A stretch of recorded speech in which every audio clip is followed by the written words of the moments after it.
All right, all right, all right. Hello, everyone. Today I have a very special guest. He has a very cool name. And I had to ask him how to pronounce his name because I didn't want to mispronounce it. It's very easy to miss the I in his name and just want to call him Trotter. But his name is Mr. Ian Hamilton Trottier. Welcome to the show, Ian.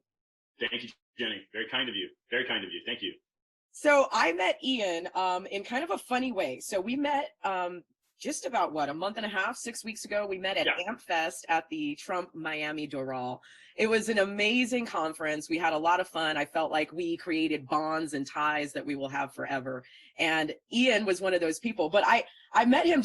I think you passed me your business card, and then we started writing notes back and forth to one another like we were in sixth grade. Yeah, we had met at one of the mixers after a day's event. You know, for listeners that aren't familiar with AmpFest, they're just jam packed from like 7 in the morning till 10 at night, really. But those are the later night after dinner mixers are a great time to network and build rapport. And so you and I had met at one of these mixers, and we were discussing. You had been discussing primarily, I think, with Miriam and Zach and some other folks about the BLM issues and the Antifa issues that you were experiencing in California. Oh yeah. And I don't know if I had chimed in or not, but I had perhaps given I certainly had given support from your angle, and you were talking about a very traumatic experience that you had gone through, and of course I'd also encountered one myself, being a Trump supporter, and Jenny, I hadn't really declared myself any defined supporter. I hadn't declared myself, not until Ted Wheeler and de Blasio and some of these Democratic mayors in the country had not squelched what Biden was calling peaceful, what Kamala Harris is calling peaceful. These are far from being peaceful. And I saw it myself in a very small town in a rural area of the country. These people were not peaceful. And they had approached me in a very violent manner that I immediately had gone to the chief of police there, and I had notified him. And I said, hey, this was a family atmosphere. They waited until the sun went down, and then they moved in and they attacked. And that's what happened. And I saw this happening a couple of weeks ago with this Trump march in D.C. They wait for the sun to go down, and that empowers them somehow. They feel like it's more discreet, perhaps, or whatever the attack is, and then they move in. So anyway, so that's how you and I connected. And of course, we just hit it off, and you're a very sweet and wonderful person, and you have a great character. So, oh, and a great smile. Well, listen, Ian has his camera like kind of high up, but I need you guys to understand, Ian is not a small guy. Ian is huge. He is all muscle. Okay, so for anyone to get stupid with Ian, I mean, it just shows how utterly bold and how they mob people, and they just don't care. They don't care how bad their behavior is. They feel entitled for this criminal mindset, and that's the problem with BLM, is that it enables, and Bevel and Beatty talks about it all the time. BLM protects criminals. That's what they do. That's what they do. So anyone who has ever wanted to live out the purge or live out Grand Theft Auto, or just expel all of their psychological issues upon the world, where most of us just drink and keep it to ourselves. I mean, am I right or am I wrong? You know what I mean? So, I mean, it's absolute insanity. And I never thought I would see the day in this country where we would have our own people, our own youth, and even people in our generation, Generation X, who are just so hell-bent on destroying, harassing, and just utterly terrorizing its own citizens. I never thought I'd see this day. Yeah, this is Jenny. This is, you bring up a really good point. This is clearly, just for listeners and viewers to get my background. So in 2016, I was living in South Beach, in Miami Beach, and a good friend of mine had asked me to attend a town hall meeting. And locally, 4 years ago, 2016, locally there was a buzz about a controversy around Zika, the Zika virus, the mosquito-borne virus, and not air virus, but mosquito-borne virus, and a pesticide that was being used.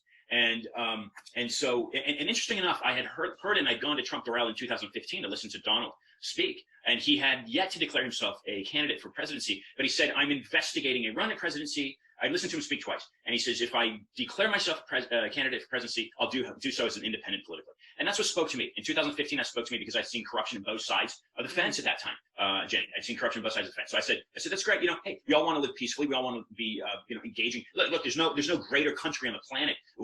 America has brought in people of all walks of life, all languages, all ethnicities, all right. No other country has done that to the degree the United States has. So as far as being liberal, you can only go so far. But so as I began studying, right? So as I began studying and looking into the Zika virus, the connections I found just blew me away. And immediately, what I want listeners to know is immediately I was drawn to a Stanford Hoover fellow named Dr. Sutton, Anthony Sutton, S-U-T-T-O-N. Dr. Sutton had been in Miami Beach in 1972, and he returned to Palo Alto, and he says, Palo Alto Stanford says, hey, if you talk about this information again and you disclose this information again, you'll lose your fellowship. So within a year, he walked away from Stanford, and he says, I'm going to go publish my information on my own. That's my research. You can't censor me. This is in 1972. And he started publishing on his own. And he found a small publisher up in Oregon called Trying Day. And I've got a book coming out hopefully in a couple months through Trying Day. And what Sutton talked about that upset Palo Alto, that upset Stanford, was that he was drawing in, he was in the early 70s, Jenny. He was disclosing the corruption in the U.S. Federal Reserve. Okay. And that is essentially what in 2020, what the Trump administration and Trump followers refer to as, in my view, the deep state. That right there is the portal, the door that opens up into the deep state, the banking cartel, the very corrupt banking cartel that manipulates media and manipulates politics. And the banking consortium, it just manipulates so many ways of life. And so this is something that I was exposing myself to because I started looking at the Zika virus in 2016. Anyway. It's crazy. It's crazy. It's like all roads lead to Rome, and I found that a lot of people have gotten red pilled the same way. Either they started studying vaccines and then they found out where it was going, or people like me, they started studying the systematic elements of pedophilia, and then it goes in that direction. And then you start studying some of how we fund some international wars. And if you go down that rabbit hole, it's going to go in the same direction. And it's like, everybody is getting red pilled in every single different way. You know what I mean? And it's amazing. And I love it. And I guess the Q people, and I don't follow Q, but they call it the Great Awakening. And I'm loving it right now. And, it brings us in the same path as people like you and people like me and everyone we met there. Yeah, absolutely. There's no doubt about it. I mean, and I'm so happy, Jenny, because this is rare that people see it the way that you just said it. All roads lead to Rome. And let me break this down to you. And I'm not necessarily pointing a finger in any one direction, but I will say this. So you have basically the U.S. Federal Reserve, which is a private bank. This is how I see things, okay? And it's based off of Sutton's research. You have the U.S. Federal Reserve, which is a private central bank. It's not federal. It's only federal by name. So it's not a part of the U.S. government. And this is something that's plagued this country for 250 years. Whereas if you're looking at empires like Spain, foreign empires, Spain, England, these are we're speaking English right now, right? So we're a product of the English Empire, and most of the Americas speak Spanish. So they're a product of the Spanish Empire. But this is an interesting thing to look at. So if you look at the Bank of England is housed in the Corporation of London, otherwise known as the City of London, which in 1066, William the Conqueror was unable to conquer. And so today in 2020, that institution, which is a financial district in the metropolitan area of London, so the City of London is not part of, it's not where Buckingham Palace is, it's not where Westminster Abbey is, it's not where Hyde Park is. The City of London is a small financial center, kind of like Manhattan, which is sovereign to the rest of the UK. And, if you look at like David Icke and some of these other British alt media outlets, they'll explain this. This isn't information you're going to get on NBC. This isn't information you're going to get on NBC. And there's a reason for that. But if you're looking at the Corporation of London, where the Bank of England is housed, my question to a recent guest of mine on my program who teaches economics in London at a university was, if it predates William the Conqueror and it still survives, then who established it? And this is why I'm mentioning this, Jenny, because it was brilliant that you just said that. He said this is an ancient Roman banking mechanism. An ancient Roman banking mechanism. So if you're then breaking down Europe as a geographical area, well, France, Spain, Switzerland, Sweden, Germany, these are all products of the former Roman Empire. And what is the main constant through the centuries that has remained a power behind the facade of religion? So meaning collecting money from tithes at a cathedral or a church, and also collecting money from a government via taxes, regardless of what government. Catholics! The Vatican. The Vatican, Jenny, Absolutely. So the question there is, if you're looking at the deep state, you're looking at some of these reigns that are puppeting our way of life as Americans, and we preach freedom of religion. Just be peaceful, right? Practice your religion, praise God, whatever you like, in any manner you like, but just do it peacefully. You may do so however you like.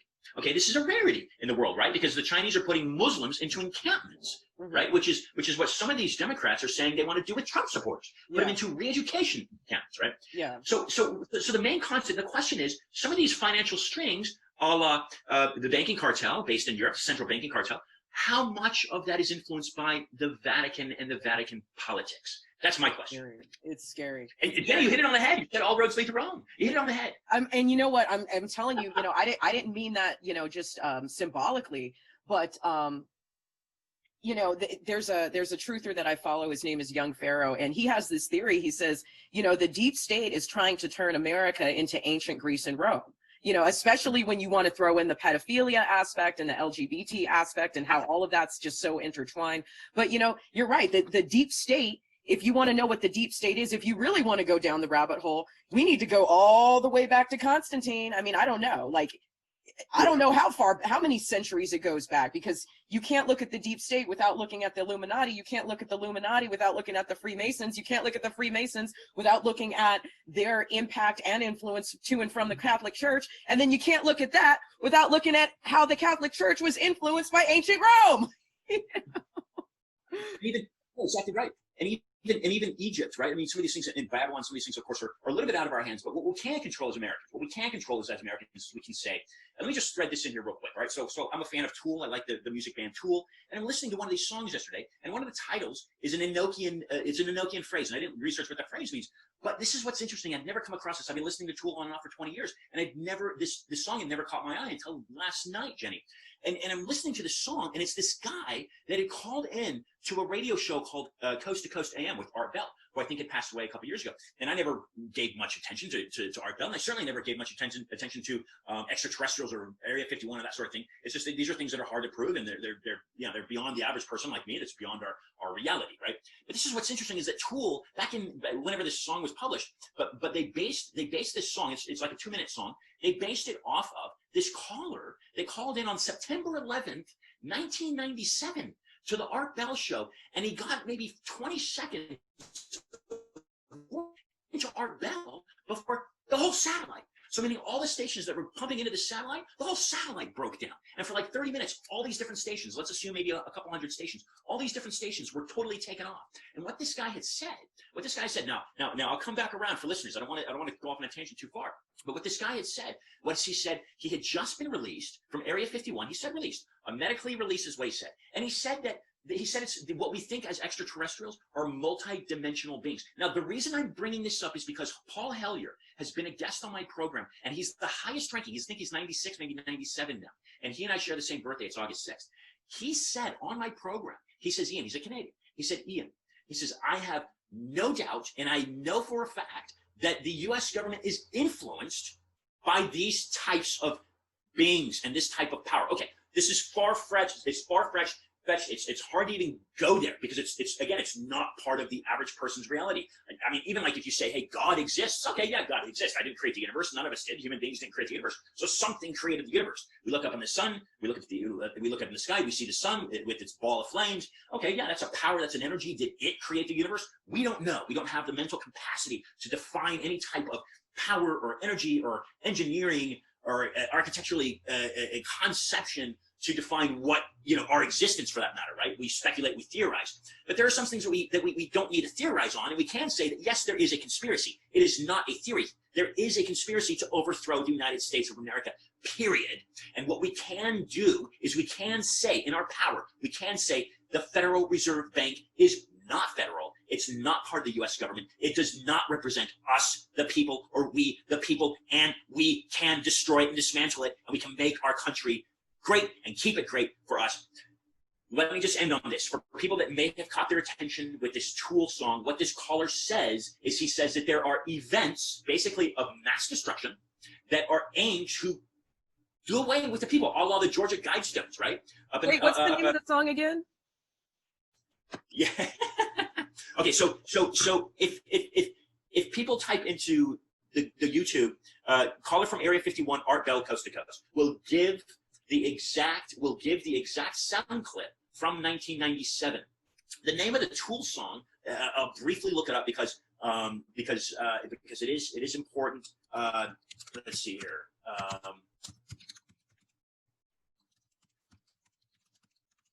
The name of the song, Jenny, is Faib De and it's an Enoki phrase. It means voice of God, and it's spelled Faipdeoiad, and of course, Faipdeoiad. Okay, got it. Yeah. And of course, Enoch, the Enochian chants, the Enochian magic. Enoch was a prophet, if you will, that predates Moses, right? So it predates. He supposedly predates any of the books that are found in our current, what we know is the King James Version Bible or whatever type of Bible. Nothing. I try to stay away from religion, and I certainly try to stay away from Area 51 and those types of things. But this is an interesting, right? Yeah, 1997. So it's interesting. So what I always tell my listeners and the people that follow me or listen to what I do is, some of these things we can't control. Okay, all of our hearts will not beat one day, right? And none of us can control that. We will all have our last day, every single one of us, and none of us can control that. That's something we can't control. But what we can control, why we are here, is we can't control how our government is run, and we can control our freedoms, and we can control our liberties, and we can fight for those, and that's what we're doing. And you mentioned young Pharaoh. I haven't met young Pharaoh, but young Pharaoh is a good friend of Joe Collins, and I'm sure, Jenny, you're familiar with Joe Collins. Yeah. Yeah. Sorry. Anyway, so Joe and I connected as well at AmFest. I'm very familiar with Joe Collins. I interviewed him at AmFest where I met him. So we had an amazing 30-minute interview prior to his campaign. And then I actually went to LA. His father visited me here in Vegas, and then we went to LA to go check out his studio. So I actually did a little test run at Joe's studio. So yeah, I'm very familiar. Go ahead. So Jenny, let me say this. And again, I was a sheep, if you will, before 2016. I was living on Meridian Avenue in South Beach, and I'd hear the crop duster buzz right overhead, and I could smell the pesticides, like burning flesh. We'd see dead birds, we'd see dead fish. It was poison. It was poisonous, and I connected the dots to the Rockefeller Foundation. So the Rockefeller, there's no doubt there's something sinister happening in the banking world internationally. There's just no doubt about that. The Rockefeller Foundation owns, to this day, a patent on the Zika virus, which was discovered in the Uganda forest in Africa in the 1940s. They funded the science behind it. Yet they also funded the engineering of the pesticide that was used in 2016. They funded that back in the 1950s, and it was a mosquito. It was a mosquito pesticide. It was called Nailed. And so I found their involvement in both, and then that's what led me to Anthony Sutton. And Anthony Sutton spoke about a German philosopher called Friedrich Hegel. And the Hegelian dialectics is basically this: if you enter a war and you want to back it financially, so you're a bank and you fund both sides of a war, regardless of the side that you fund, you will be victorious. Exactly. It's like God, I'm such a gambler, but it's like it's betting on the pass line and the come line. Like, you're gonna win if you roll a 7, but you're gonna win if you crap out too. So bet on both sides of the line. That's what I do. That's why I never lose when I play craps. You're a natural Hegelian.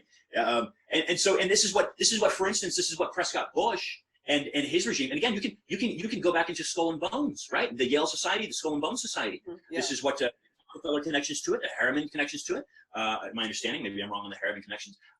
J.P. Morgan, not that he was part of the Skull and Bones, but J.P. Morgan, his right hand man was a president, or was somehow associated with, on a very high level, the Bank of England. Mm-hmm. Right. So these things are threat, and I think more and more Americans are waking up to this and discovering this and researching this, and it's coming to light. And this was really a last ditch effort for this globalist regime that has totally sunk their teeth in the Democrat Party, to put an end to our constitutional rights, and that is what we are fighting for. Let me say this, Jim. Let me say this. So Anthony Sutton, again, Stanford Hoover Fellow, Anthony Sutton wrote a book called The Federal Reserve Conspiracy. Not theory, the Federal Reserve Conspiracy. So if you and I conspire to do something like overthrow a government, that's a conspiracy, a legitimate conspiracy. So what Sutton was saying when he wrote that book was that the Federal Reserve has a conspiracy. What is the conspiracy? The conspiracy is to do away and overthrow the United States government. I don't know, but That's what I surmise. And from what I've researched, who's behind that? The British bankers. But then who are behind the British bankers? Again, people like David Icke. It goes back to what you said. And so where's the facade? If, again, the Vatican, who there are no doubt, they are a major player. They are a major player in this, there it is, thank you. They are a major player in this international banking cartel. What are they using to disguise themselves? For instance, let's assume Bill Gates, who wants to vaccinate 7 billion people on the planet. He said it. He wants everybody vaccinated. Why would he want everybody vaccinated? Well, because he has interest in the Microsoft Corporation, and the Microsoft Corporation has they have a patent that behind a cryptocurrency, an emerging digital currency that makes money off of human beings moving. So if I'm implemented with a microchip, then they make money, hypothetically, they make money, and this is a patent, so it's more than just hypothetical, but they make money off of that wrist moving, just like a watch, like a citizen watch that doesn't have a battery and it's not solar powered, but it moves and regenerates off of a human arm moving. The same way Microsoft has a patent to make a digital currency. So could it be, right? Well, okay, then maybe that's theory, but there's some concrete evidence a la ID 2020, which is also backed by the Rockefeller Foundation and Microsoft, the San Francisco-based company, ID 2020, which again is aimed to digitize a monetary system. And that is why I talk about Nixon abolishment of the gold standard in 1972. He abolished gold. Why did he abolish gold? Because there wasn't enough gold? Well, baloney. I mean, that would just mean that the price of gold would skyrocket. Right? I mean, Dr. Peter Beter, who was you want to talk, we want to talk politics, you talk about JFK. I mean, Dr. Peter Beter was a Democrat.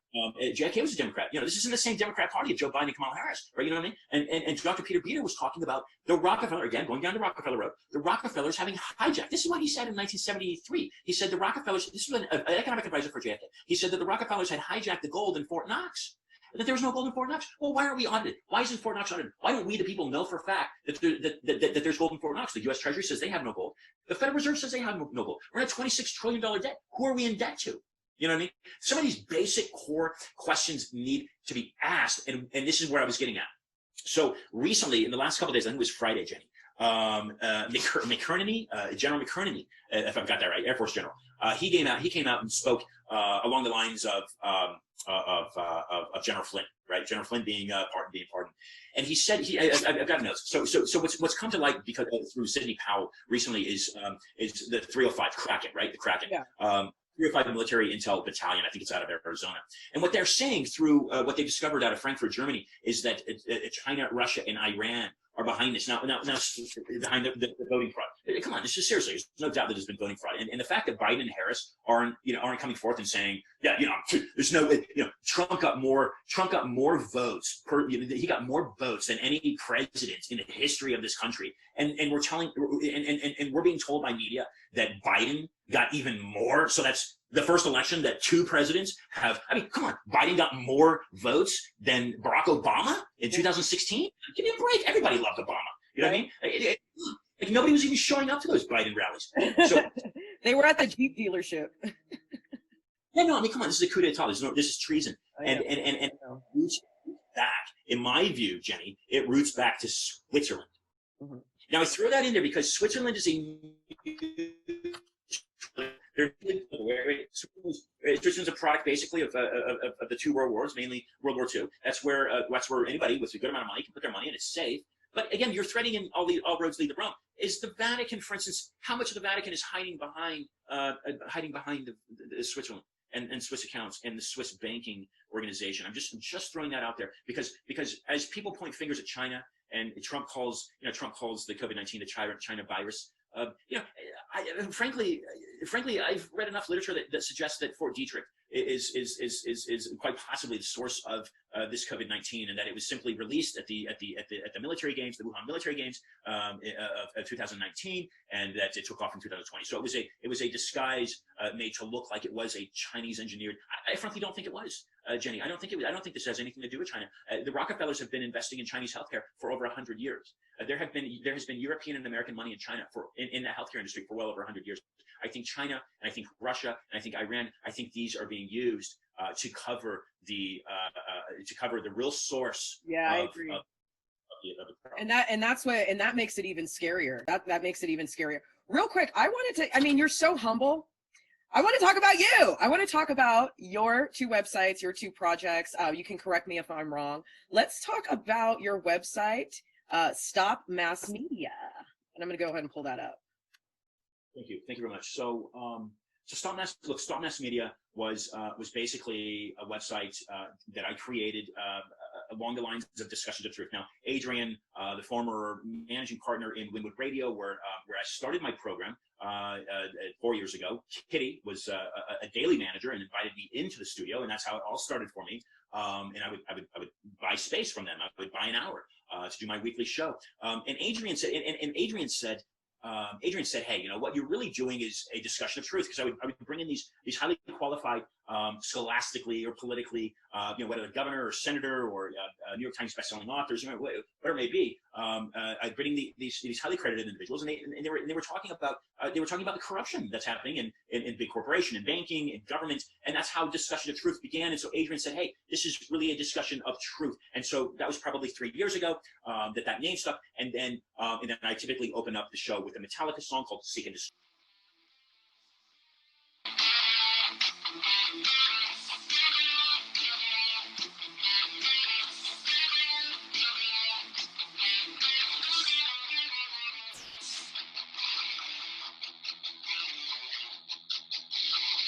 Because that's what I try to do. Yes.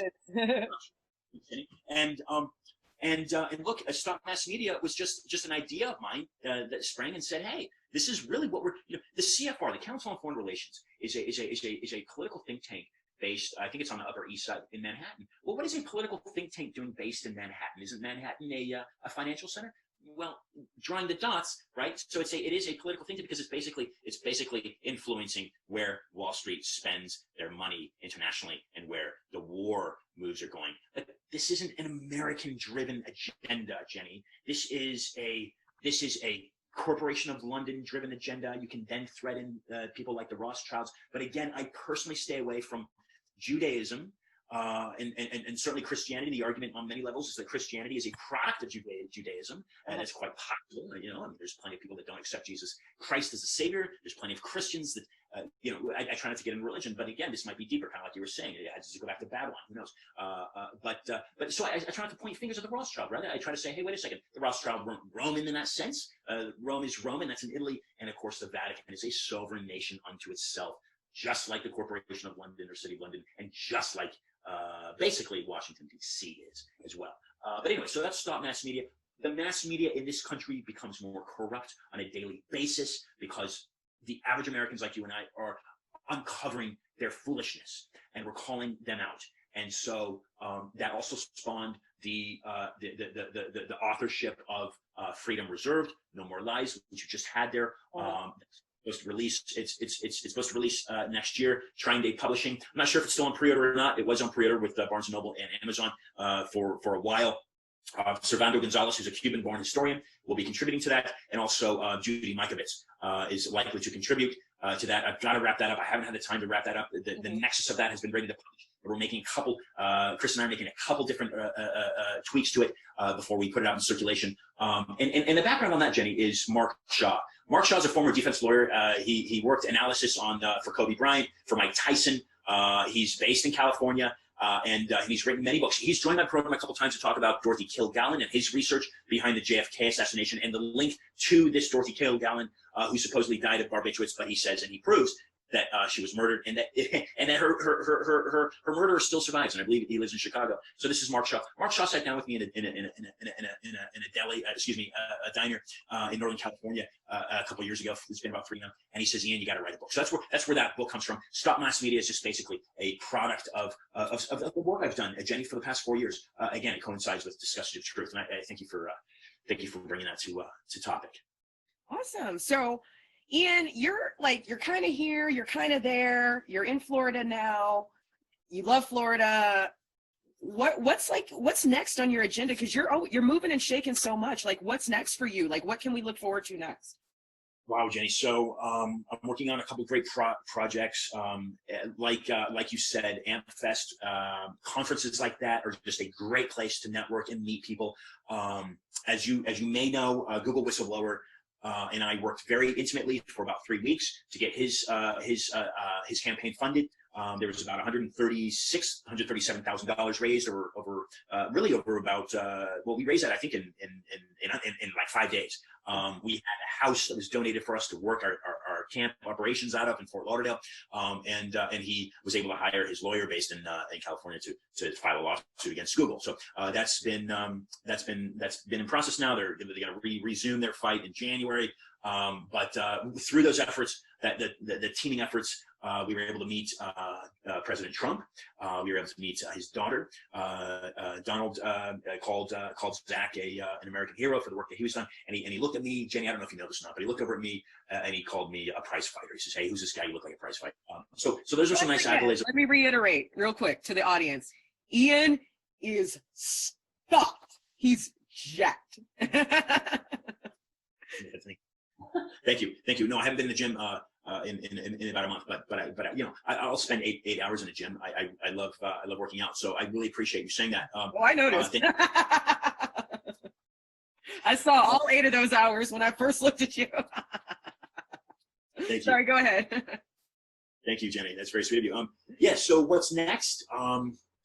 We've got to keep defending our Constitution. We've got to keep saving our country, and we are in a battle. There's absolutely no doubt about that. And we must amp up our efforts. My question is this, and it looks like I'll be in DC here in a couple of weeks, Jenny. My question is this. There's a population of 350 million people in this country. We had 100, not even 150 that voted. That means there's 200 million Americans that are being silent, that aren't speaking up. If you are one of those people, I urge you to speak up and take a stand, because your country will be overthrown if you don't stand up and speak. You can, and you are, and you will make it, just like Jenny is. You must get up and speak to do that. And there's 200 million Americans that didn't vote, Jenny. And so that's my concern, is how do we motivate them to speak up? But that's what I'll be. So to repeat, Jenny, it looks like I'll be in DC here to march for the Constitution. What's that? December 12th. That's correct. Yes. I'll be there. I'll see you. And let's hook up. Let's hook up, Jenny. That's great to hear. Let's hook up. And also, I think check and see if Young Pharaoh's going to be there, because I'd like to meet him. And I think Joe Collins is talking about trying to be there as well. So join forces and reunite, if you will, with AmFest. There's another conference coming up next month. It's going to be based here in Florida, Turning Point, and that's a strong possibility for me. What day is that? Go ahead. What day is that? That begins on the 17th, I believe. Yeah, 17th. So I'm gonna be on the East Coast basically the entire month, almost the entire month of December. So if I can make it to that, I'll try to get to that one too. Good. Kristi Noem will be speaking at that. I don't know if Governor will be speaking at that, but Jenny, let me mention something. So the efforts that the Google whistleblower and I made took us to Mar-a-Lago, and we were able to meet Ron DeSantis, and Governor DeSantis said to me personally, because I had told him what Voorhees was doing. Zach Voorhees is the instrument. I had told him, the whistleblowing instrument. I had told him what he was doing, and he says Google needs to be dismantled. Folks, we know this, Jenny. We cannot allow these big tech companies to censor us like they are. We cannot allow that. We have to stop that. That is something that's in our control, and we must put an end to it. We must stop it. They're publishing to domains.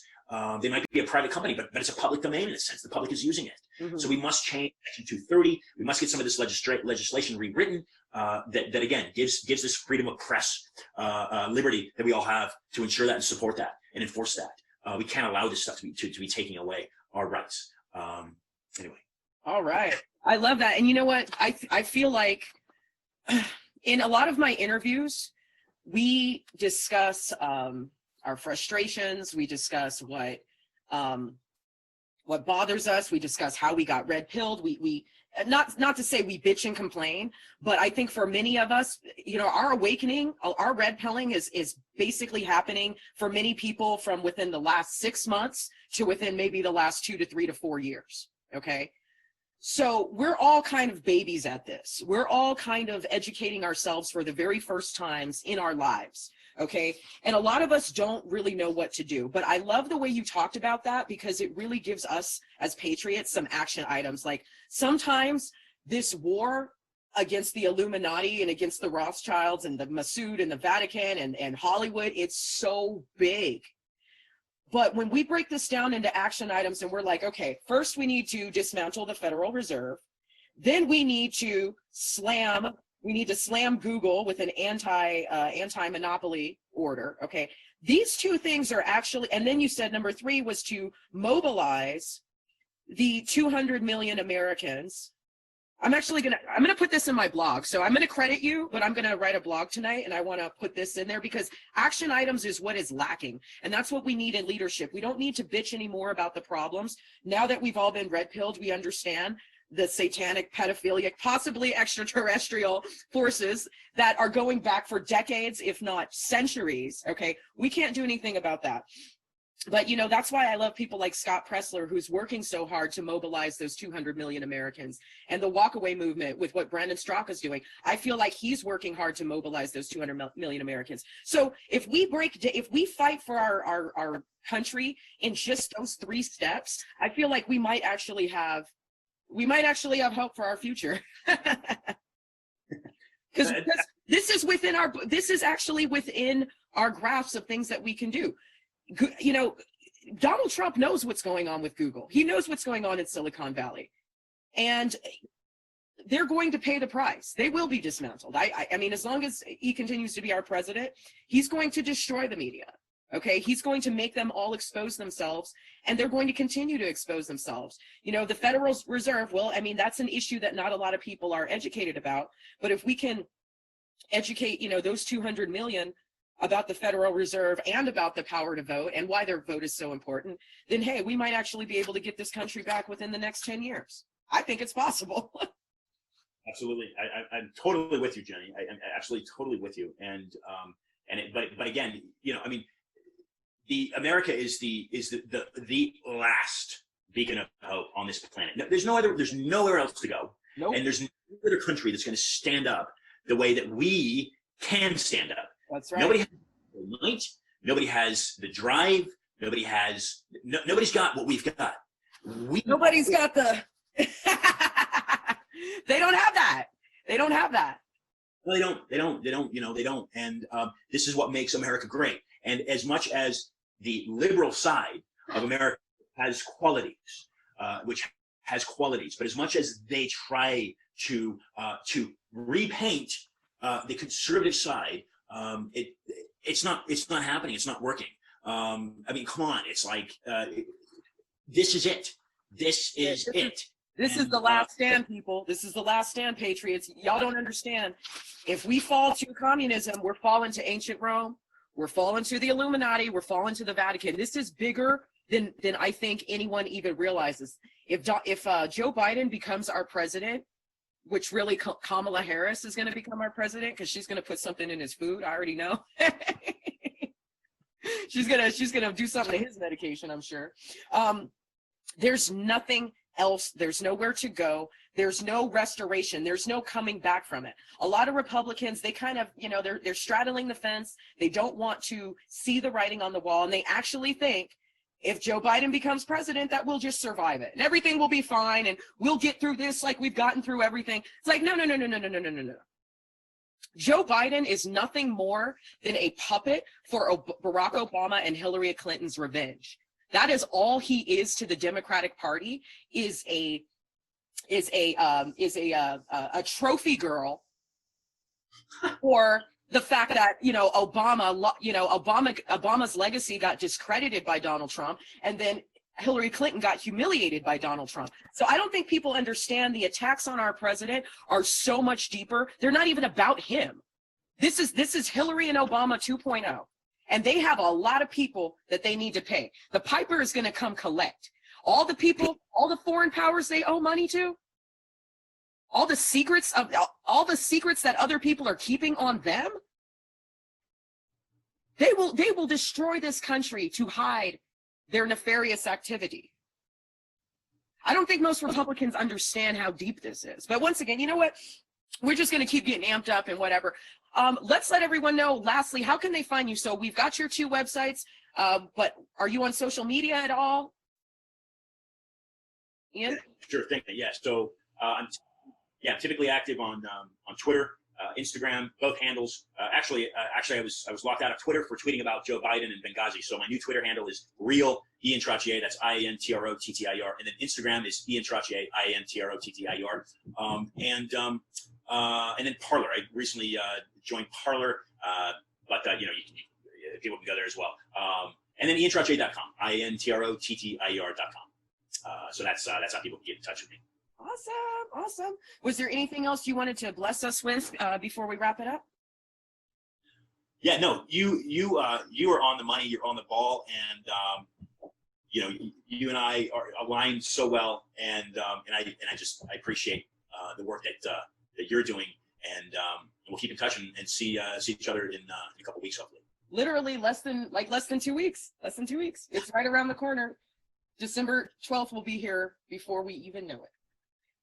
All right, Ian, thank you so much for joining me with your Trottier. I love your name. So now I'm going to call it Trottier every time I see you. All right, bro, I will see you soon. Thank you for your time. I apologize for the technical difficulties earlier, but I feel like maybe it gave you a little bit more time to marinate anyway. Awesome. Okay. All right. Bye.